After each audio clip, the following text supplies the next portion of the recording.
July 1st, Bae-eung-rok returned from the enemy camp, delivering a message that the enemy commander claimed to feel remorse. However, Yi Sun-sin seemed to find this insincere and laughable. It was a national Memorial Day, so Yi spent the day solemnly in reflection. In the evening, the Chungcheong naval commander visited, and they exchanged discussions. Bae-eung-rok conveyed the enemy's message of supposed remorse, but Yi Sun-sin appeared to doubt its sincerity. Spending the Memorial Day in solemn reflection demonstrated his respect for the occasion. The meeting with the Chungcheong naval commander likely served to strengthen military cooperation. July 2nd, the heat was oppressive. Yi dealt with the crimes of officials from the Suncheon Administrative Office, regional clerks in Suncheon and Gwangyang. He tested the archery skills of left-side archers and distributed spoils taken from the enemy. In the evening, Yi practiced archery with the Suncheon governor and the Chungcheong naval commander. Lieutenant Bae was granted leave. Yi dispatched orders to No Yun Bao to arrest military officer Li Shim of Heongyang and other naval clerks responsible for ships and troop management. Despite the oppressive heat, Yi maintained strict discipline, punishing internal wrongdoers to uphold military law. Testing the archers' skills ensured the soldiers' readiness, while distributing enemy spoils boosted morale. Yi's order to apprehend officials in Heongyang reflected his dedication to maintaining order and discipline. July 3rd, the Chungcheong naval commander and Suncheon governor continued archery practice. The magistrate of Ungcheon, Lee Un-ryong, reported for leave and returned to Miho port. An immoral woman was punished, and several soldiers who repeatedly stole provisions from ships were executed. In the evening, Yi inspected a newly built pavilion. Archery training remained consistent, demonstrating ongoing preparation. The proper leave request by Lee Un-ryong showed adherence to regulations. Punishing an immoral woman and executing provision thieves exemplified Yi's strict enforcement of military law to maintain discipline. Inspecting the new pavilion likely offered a brief moment of respite while allowing Yi to oversee his surroundings. July 4th, the Chungcheong naval commander joined Yi for breakfast, and the commander of Murang and the commander of Sobipo later joined for lunch. 5 enemy combatants and 1 deserter were executed. Yi practiced 10 rounds of archery with the Chungcheong naval commander. Yi sent an appointment letter for the rank of Chom Bong to Jo Eung-bok, a regional official in Okwa. Sharing meals with the Chungcheong naval commander and other regional leaders strengthened military alliances.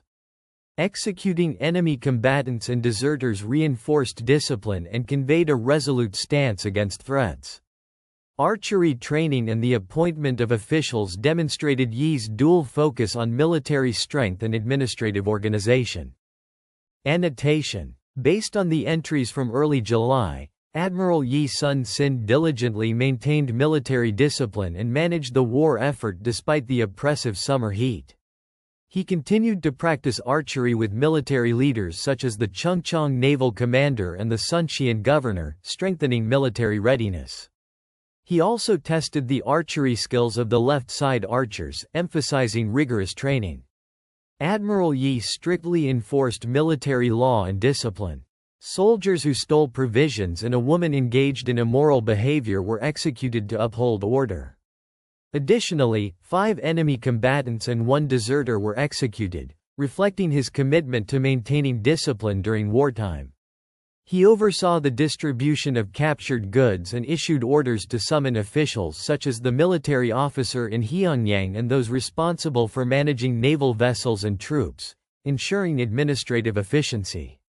On national memorial days, Admiral Yi solemnly observed the rituals for Kings Myeongjong and Injong, dedicating time to honor their legacies.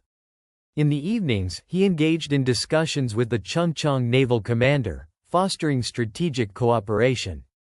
Despite the tense atmosphere, he occasionally took moments of personal respite, such as inspecting a newly built pavilion. Overall, Admiral Yi Sun-sin demonstrated exceptional leadership by maintaining rigorous military training and enforcing strict discipline. His collaboration with local officials ensured efficient war management. Through these efforts, he addressed both external threats and internal instability, reinforcing the strength and readiness of his forces. July 5. Clear. Diary. At dawn, a reconnaissance ship arrived, bringing news that my mother is in good health. This was a great relief. A Simyuk official was dispatched, but he was so incompetent that it was disappointing. The right naval commander and Chungcheong naval commander also came. The Yodo commander brought some alcohol, and we drank together. After the drinking, we shot about 10 rounds of arrows, but I drank too much and ended up climbing the observation tower. We didn't part ways until late at night. Explanation. This day was relatively peaceful. The news about the mother's health provided comfort amidst responsibilities. However, the incompetence of the Simyuk official raised concerns about the capability of some officials. The drinking and archery seemed to serve as a way to relieve stress, but excessive drinking hinted at a lack of discipline. July 6. Rainy all day. Diary. I was feeling unwell, so I didn't handle official duties. Choi Gwaizuk captured 3 thieves, and Park Chunyong and others caught the thieves' leader, but his left ear had been cut off. In the morning, I imprisoned Jung Wonmyong for neglecting his duties in managing soldiers. In the evening, the governor of Bosung arrived and brought news that my mother was still in good health. At around 11 p.m., a heavy downpour began, with rain pouring like buckets. There wasn't a single place that didn't leak. I lit a candle and sat alone, feeling overwhelmed by various worries. Yi Yongnam came to see me. Explanation. This day involved handling theft and addressing failures in military preparations, showing how critical discipline and readiness were during wartime. The heavy rain symbolized both the physical challenges and emotional weight of leadership. Although news of the mother's well-being was comforting, the commander's inner worries were persistent. July 7. Light rain in the evening. Diary. The Chungcheong naval commander couldn't attend the meeting due to his mother's serious illness.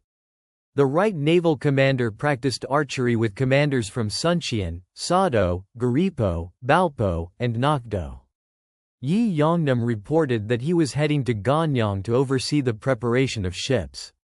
A local guard from Gosung who had been captured by the enemy and later returned was interrogated. The governor of Bosung visited. Explanation. This day reflected the commander's continuous efforts to ensure military readiness, including archery practice and intelligence gathering. The absence of the Chungcheong commander highlighted the balance military leaders had to maintain between personal matters and their duties. This reveals the complex challenges faced by commanders in both their personal and professional lives.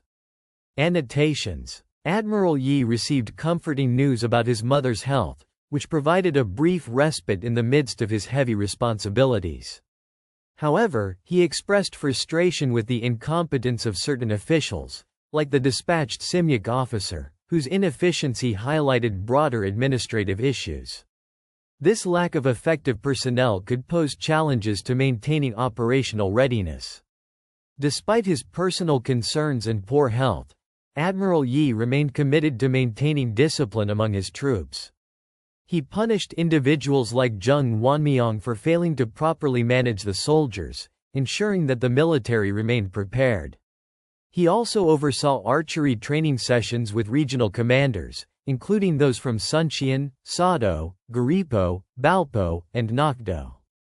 These exercises reflected his consistent focus on readiness and his effort to maintain morale and skill among his officers. In addition to training, Yi dealt with threats to regional security. He managed the interrogation of captured individuals and handled intelligence from returning guards and local officials, such as reports from Yi Yongnam about naval preparations. These activities show his role not just as a military commander but also as an intelligence overseer, always striving to understand enemy movements and prepare defenses. Heavy rains added to his logistical struggles, as they disrupted shelter conditions and contributed to an already stressful environment. His worries extended beyond the battlefield, including concerns for his son's health and false rumors about national figures like Prime Minister Ryu Seong-ryong. These personal anxieties did not distract him from his duties, but they emphasized the human side of his leadership during a tumultuous period. Overall, Admiral Yi Sun-sin's situation in early July reflects the intense pressure he faced as a commander juggling personal hardships, the need for strict discipline, logistical issues, and the overarching demand to defend the country against imminent threats. His focus on readiness, discipline, and intelligence ensured that his forces remained capable despite these challenges. July 8. Cloudy but no rain. Diary. The wind was strong all day. I was too tired to meet the commanders but wrote official documents to send to various regions. In the afternoon, I met with the Chungcheong naval commander to discuss matters. In the evening, I personally interrogated a person who had escaped after being captured in Gosong. Song Jae-on from Gwangyang brought a letter from his commander. The governor of Nagin and the Chungcheong deputy commander were said to be coming. Explanation. Despite the strong wind limiting outdoor activities, Admiral Yi continued administrative and military communication through writing documents and holding a meeting with the Chungcheong naval commander. The interrogation of the escapee highlights his efforts to gather military intelligence. The letter delivered by Song Jae-on shows the importance of maintaining a clear command chain. The upcoming visit of the Nagin governor and Chungcheong deputy commander indicates plans to strengthen regional cooperation and defense. July 9. The wind was strong. Diary. In the morning, the Chungcheong deputy commander, Won Yunam, received a royal order and performed a bow of gratitude. In the afternoon, military officers and lower officials from Suncheon, Nagin, and Bosung were punished for neglecting their duties in managing soldiers, Gyukgun, and for missing deadlines. Commanders from Garipo, Imchi, Sojunpo, Maryong, and the Gosung magistrate all gathered. We received 200 sok, 200 bushels of military rice from Nagin and distributed it to different regions. Explanation. This day focused on maintaining military discipline and managing resources. Punishing neglectful officers and officials emphasized the importance of military readiness.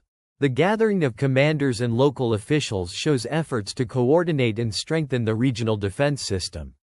Distributing 200 sok of military rice highlights the importance of securing and managing supplies effectively for long-term readiness. July 10. Clear in the morning, light rain in the evening. Diary. In the morning, we milled rice sent from Nagin and checked 100 sok of rice sent from Gwangyang. Shin Hongyeon visited me. In the evening, Song Jae-on and the officers shot 15 rounds of arrows. That morning, I received news that my son Mayan's illness had worsened. He was even coughing up blood, so I sent Simyuk official Shin Jongwang, Jung Serap, and Bae Eung-nak to help with his treatment. Explanation. The worsening of his son Mayan's illness was a deeply personal pain for Admiral Yi, but he continued his military duties, such as inspecting supplies and supervising archery training. The visit from Shin Hongyeon and the training exercises demonstrate his focus on maintaining readiness for war. By sending reliable personnel to assist with his son's treatment, he showed his ability to balance personal concerns with his public responsibilities. Annotation. Admiral Yi Sun-sin faced many military responsibilities and personal struggles from July 8 to 10. He worked tirelessly to maintain military discipline, manage supplies, and ensure defensive readiness. Despite harsh weather like strong winds, Admiral Yi wrote official documents and held meetings with the Chungcheong naval commander to maintain administrative and military communication. He interrogated captives to gather intelligence and prepared for the visits of the Nagin governor and the Chungcheong deputy commander, aiming to strengthen regional cooperation and defense. These efforts were part of his constant dedication to maintaining the defense system and preparing for battle. Admiral Yi also showed firm leadership by punishing military officers and officials from Suncheon, Nagin, and Bosung for neglecting their duties in managing soldiers. He coordinated with local commanders and officials to strengthen defense systems and distributed 200 sok of military rice from Nagin to various regions, emphasizing the importance of supply management.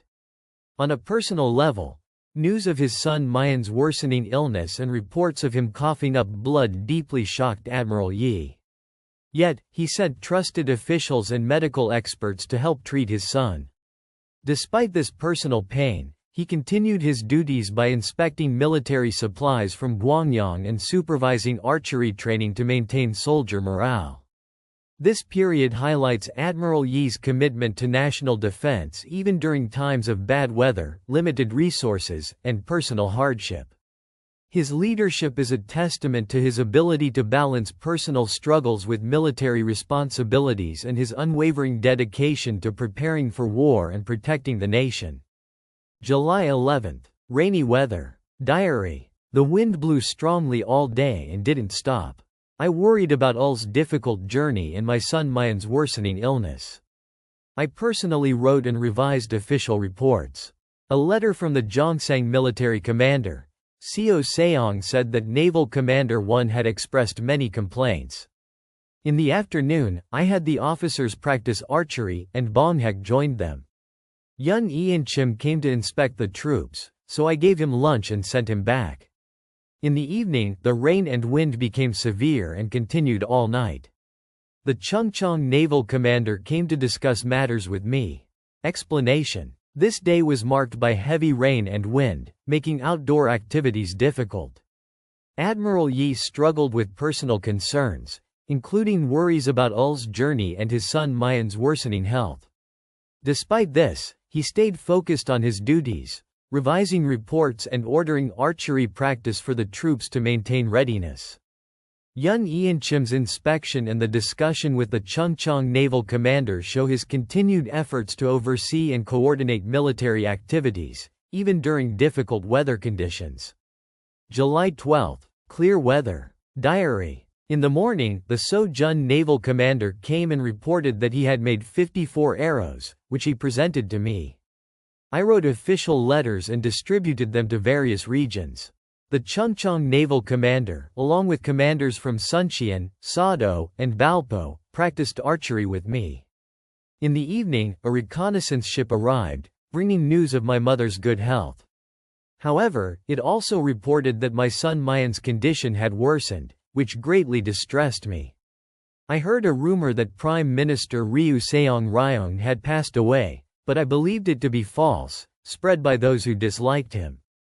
This news troubled me deeply, and as the evening came, I sat alone in an empty house, overwhelmed by worry and unable to sleep. If Ryu Seong-ryong has truly passed, what will become of this country? Explanation. With clear weather, Admiral Yi focused on military preparations and administrative tasks. The delivery of 54 arrows and official letters showed his commitment to maintaining readiness and communication across regions. The arrival of the reconnaissance ship brought mixed news. His mother was well, but his son's worsening health caused him great emotional distress. Additionally, the rumor of Ryu Seong-ryong's death deeply troubled him, reflecting his concern for national stability. Despite these personal and political worries, he remained dedicated to his responsibilities. July 13. Rainy weather. Diary. I sat alone, worrying about my son Mayan's health, and performed divination to check his condition. The first reading said, "It is like meeting the king," which was a very positive sign. The second reading said, "It is like finding a lamp at night," which was also encouraging. My mind felt slightly relieved. I then performed divination for Ryu Seong-ryong. The first reading said, "It is like finding a boat at sea," and the second said, "It is like finding joy after doubt." Both were positive signs, which gave me hope. Heavy rain fell throughout the evening, and I could not calm my restless mind. Before evening, Song Jaeon left, and I gave him a sack of salt. In the afternoon, the Maryong Naval Commander and Suncheon Governor came to report, but they had to return as it became dark. I performed divination again to see if the rain would continue or stop. The reading said, "It is like a snake spitting venom," which indicated that the rain would persist. I worried about the impact on farming. At night, the rain poured heavily, and a reconnaissance ship brought a letter early in the evening. Explanation: this day highlighted Admiral Yi's deep worries about his son's health and the rumor of Ryu Seong-ryong's death. His divinations brought some comfort as they suggested positive outcomes for both. He continued managing resources, such as giving salt to Song-jaeon, and received reports from regional commanders, maintaining communication despite the rain. His concerns extended to the impact of the rain on farming, showing his awareness of the broader implications for his people. Even amidst heavy rain and personal struggles, Admiral Yi remained dedicated to his responsibilities. July 14 rain. Diary. Since last night, the rain poured heavily like buckets, and the roof leaked everywhere, leaving no dry spot. I barely got through the night and found it strange that events were happening as predicted by the divination. I invited the Chungcheong naval commander and the Suncheon governor to play a board game, Jonggi, together to pass the time. However, I was filled with worries and couldn't feel at ease. After having lunch together, I went up to the observation tower in the evening, wandered around for a while, and then returned. I was worried because the reconnaissance ship did not arrive, and I didn't know why. Around midnight, it started raining again. Explanation: the heavy rain from the previous night caused significant discomfort, leaving Admiral Yi unsettled. Despite playing a board game with commanders to relieve stress, his concerns remained. The absence of the reconnaissance ship added to his anxiety, highlighting the uncertainty and lack of information he faced that day. July 15 rain, clearing in the evening. Diary. My nephews Hae and Jongyang brought news that my son Mayan's health was improving, which made me very happy. I also received a letter from my nephew Bun, informing me that the ancestral grave and shrine in my hometown of Asan were safe and my mother was in good health. This was a great relief. On the other hand, I heard the shocking news that Lee Heung-jong had died after being punished with flogging. His uncle, the Chungcheong naval commander Yi Sun-sin, was deeply sorrowful, and it was said that his mother's health also worsened after hearing the news. In the evening, I practiced archery, shooting 16 rounds, and later wandered around the observation tower. Park Jusari arrived urgently and reported that a Ming Dynasty general's ship had reached the waters near the main camp. I immediately sent orders to the three provinces, Gyeongsang, Chungcheong, and Jeolla, to relocate the main camp to Jukdo, present-day Hansan Island, Tongyang. I spent the night addressing these matters. Explanation: Admiral Yi found relief in hearing good news about his son's health and his hometown's safety. However, the shocking news of Lee Heung-jong's death from flogging highlighted the harshness of disciplinary actions at the time. Later in the evening, the urgent report of the Ming Dynasty general's arrival prompted quick decision-making, leading to the relocation of the main camp. This day showed Admiral Yi balancing personal emotions with military duties under tight and pressing circumstances. July 16 cloudy, cold winds. Diary. Rain began in the late morning and poured heavily all day. The Gyeongsang naval commander Won Gyun, the Chungcheong naval commander, and the Right naval commander visited the main camp to meet with me. Supplies, including cow feet, were sent from Sobipo. I received news that the Ming Dynasty general had reached Samchinjin, present-day Sachin. The Yodo commander arrived early to report the situation. In the evening, I returned to the main camp. Explanation: despite the heavy rain, Admiral Yi held important meetings with key commanders to discuss military plans. Supplies from Sobipo indicated ongoing efforts to manage logistics and ensure military readiness. The arrival of the Ming general at Samchinjin showed progress in military cooperation, while the Yodo commander's report emphasized effective communication and information sharing. Even under challenging weather, Admiral Yi maintained focus on preparing for potential battles and managing resources. July 17, clear weather. Diary. Early in the morning, we set up at the harbor. Around 10 a.m., a Ming general, Zhang Hongyu, led 5 military ships into the harbor. He requested to come ashore to talk, so we invited him to a pavilion near the archery field along with several naval officers. Zhang came ashore and quickly arrived at the pavilion. We sat together, and I began by saying, "You have come a long way over the sea.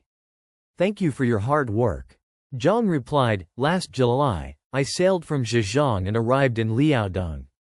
People in Liaodong strongly discouraged me, saying the sea route was full of reefs and rocky islands and very dangerous. They also said that peace negotiations were near and there was no need to come. But I stayed in Liaodong and reported to Minister Sun Guang and Commander Yang Wen. Then, I set sail this March and finally arrived here. It wasn't that difficult. I served tea and offered him some wine as we continued our conversation." Zhang seemed deeply moved and enjoyed our talk. We discussed the enemy's situation so intensely that we didn't notice how late it was. After a quiet exchange of words, we parted ways. Commentary. The Joseon forces prepared early in the morning to welcome Ming General Zhang Hongyu. Around 10 a.m., he arrived with 5 military ships and requested a meeting on land. The meeting took place at a pavilion, where Zhang shared his journey and explained the challenges he faced while sailing to Joseon. Tea and wine were served as the conversation progressed into a discussion of enemy movements. The meeting lasted until late into the night, symbolizing the depth and importance of their discussions. July 18, clear weather. Diary. We went up to the attic as suggested and had lunch. Then, we went outside and sat together. We shared a few rounds of wine while talking. Zhang sincerely said, "Next spring, I will lead my ships to Jeju and join forces with the Joseon Navy. Together, we will crush the vile enemy." We talked until the early evening before parting ways. Commentary. Zhang and the Joseon representatives spent time together, sharing a meal and wine, which fostered a closer bond. Zhang expressed his strong commitment to joining forces with the Joseon Navy in Jeju the following spring to fight the enemy. The discussion, which continued until early evening, reaffirmed the mutual resolve for collaboration. July 19, clear weather. Diary. In the morning, we presented a list of welcome gifts to Zhang, who expressed great gratitude, saying, "The gifts are very generous." The Chungcheong naval commander also gave him gifts. By the evening, the right naval commander offered gifts as well, some of which were the same as mine. After lunch, the Zhongsang commander held a small wine gathering, but the dishes were unimpressive.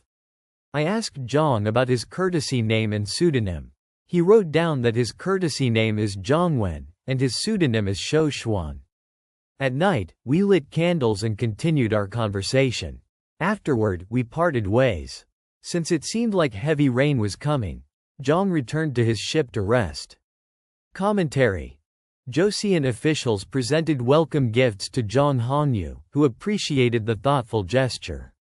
Various commanders also offered their gifts, symbolizing respect and goodwill. After lunch, a small wine gathering hosted by the Zhongsang commander highlighted some cultural exchanges, though the food quality was lacking. Zhang shared his courtesy name, Zhongwen, and pseudonym, Shou Xuan, reflecting his scholarly background. The day concluded with more meaningful discussions under candlelight, further strengthening trust. Anticipating rain, Zhang returned to his ship, symbolizing the practical considerations of the time. This entry highlights the building of trust and collaboration between Joseon and Ming during a critical period. July 20, clear weather. Diary. In the morning, an interpreter came to inform me that Ming General Zhang Hongyu planned to return directly without meeting General Liu Ting in Namwan. I earnestly said to him, "News has already reached General Liu Ting that you are coming to Namwan. If you don't go, many rumors and misunderstandings may arise. It would be best for you to visit General Liu Ting in Namwan before returning." Hearing this, Zhang Hongyu replied, "You are right. I will ride my horse alone to meet Liu Ting and then go to Gunsan to board my ship." After breakfast, Zhang Hongyu came to my ship, and we had a quiet conversation. We shared farewell drinks, and he drank 7 cups before we untied the mooring ropes and went out of the harbor together. I bid him farewell with great sorrow 2 or 3 times. Later, I went with Zhang Su, Yi Eok-gi, the Chungcheong naval commander, the Suncheon governor, the Balpo military commander, and the Sado sub-commander to Saemirok, where we drank wine and talked before returning. Commentary. Yi Sun-sin persuaded Zhang Hongyu to visit General Liu Ting in Namwan, ensuring that diplomatic trust with Ming China remained intact. The farewell gathering, marked by shared drinks, expressed mutual respect and strengthened their bond. Afterward, Yi strengthened internal cooperation by discussing matters with local officials.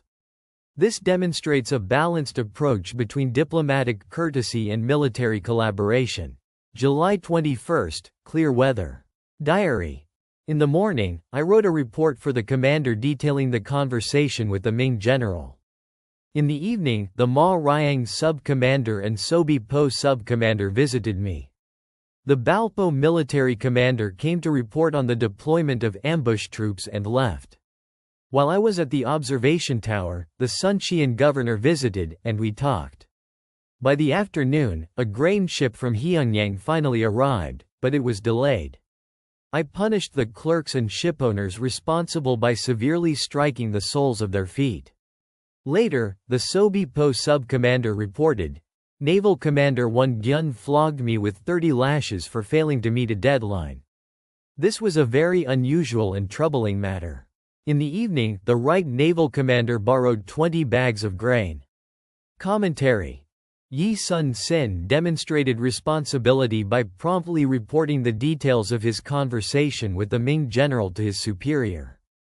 The delay in the grain ship highlighted the critical importance of supply lines during wartime, and the punishment of those responsible reflected the urgency of maintaining logistical discipline. The incident where Won Gyun unjustly punished the Sobi Po sub-commander revealed internal tensions and conflicts within the military leadership. Despite these challenges, Yi Sun-sin managed both diplomatic and military affairs effectively, working to stabilize the situation and ensure smooth operations during the critical period. July 22, clear. Diary. In the morning, I revised the draft of a report, Zhonggai, to be sent to the king. Imchi Cheomsa and Mokpa Mano visited to review the report. In the evening, Saryang Mano and Yongdeungpo Mano came to examine it as well. In the afternoon, Chungcheong Susa, Suncheon Busa, Chungcheong Wuhu, and Li Yongnam gathered, and we practiced archery together. At sunset, I climbed the watchtower, Suru, and stayed there until late at night before returning home. Explanation. Admiral Yi Sun-sin started the day by revising a report to be sent to the king. He welcomed Imchi Cheomsa and Mokpa Mano in the morning, followed by Saryang Mano and Yongdeungpo Mano in the evening, who all reviewed the report. In the afternoon, he practiced archery with Chungcheong Susa, Suncheon Busa, Chungcheong Wuhu, and Li Yongnam, combining military training with camaraderie. At sunset, he climbed a watchtower to reflect and observe the surroundings, showing a balance between his military responsibilities and personal contemplation. July 23, clear. Diary. Chungcheong Susa came with Wusa and Garipo Cheomsa to review the report. After that, we practiced archery. My nephew Hei and my servant Bong left to return home. Another servant, Mokneon, arrived. Explanation. Chungcheong Susa, Wusa, and Garipo Cheomsa visited Admiral Yi to review the report and practice archery. This showed teamwork and training among military leaders. Yi also noted personal matters. His nephew Hei and servant Bong departed, while another servant, Mokneon, arrived. This highlights the balance between his professional and personal relationships. July 24, clear. Diary. I sealed several reports myself and sent them to Prime Minister Ryu Seong-ryong, Minister of War Shim Chung-guillaume, and Minister Yun Jun-soo. In the evening, I practiced archery and shot 7 rounds. Explanation. On this day, Admiral Yi personally prepared and sent reports to key government officials, demonstrating his diligence and strong communication with the central government. In the evening, he continued his routine of archery practice, showing his commitment to maintaining his military readiness and discipline. July 25, clear. Diary. In the morning, I entrusted Hsiansu with a report to deliver. After breakfast, I went with Chungcheong Susa, Sunxian Busa, and others to Wusa's place, where we practiced archery and shot 10 rounds. I drank too much and, after returning home, spent the night vomiting. Explanation. Admiral Yi began the day by assigning Hsiansu to deliver an important report to the central government. Later, he joined military leaders in practicing archery, shooting 10 rounds, which reflected his dedication to large-scale training. However, he drank excessively and suffered from it, revealing a human vulnerability. This day captured both his strong leadership and a moment of personal weakness. July 26, clear. Diary. I wrote official documents and sent them to different regions. After breakfast, I moved to the watchtower, Suru, and sat there. The Sunxian Busa and Chungcheong Susa visited and gave their reports. In the evening, Nakdo Mano brought back 8 deserters. 3 main offenders were executed, and the remaining 5 were punished with flogging. A scout ship, Tamhu Son, arrived later. My son's letters said my mother is comfortable and Mayan's illness is improving, but Lady Heo's condition is getting worse, which worries me. Yu Hong and Yun Jun Su have passed away, and Yun Dan has been appointed as a military administrative officer, Jiangsu Guan. Shin Qian also visited. At dusk, Shin Ja-un came and reported.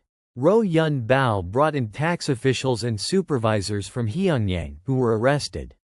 Explanation. On this day, Yi Sun-sin focused on administrative duties, sending official documents to various regions.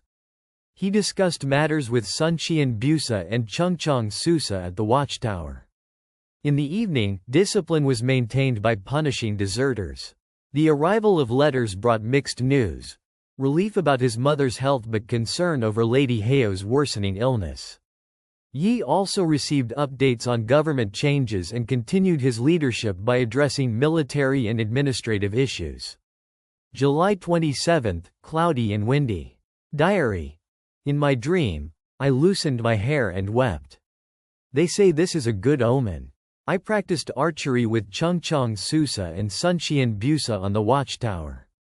Chungcheong Susa brought special liquor, guahaju, which I drank a little, but my condition did not improve. Explanation. The dream of loosening hair and weeping was interpreted as a positive sign. Yi maintained his military leadership by practicing archery with his officers, despite feeling unwell.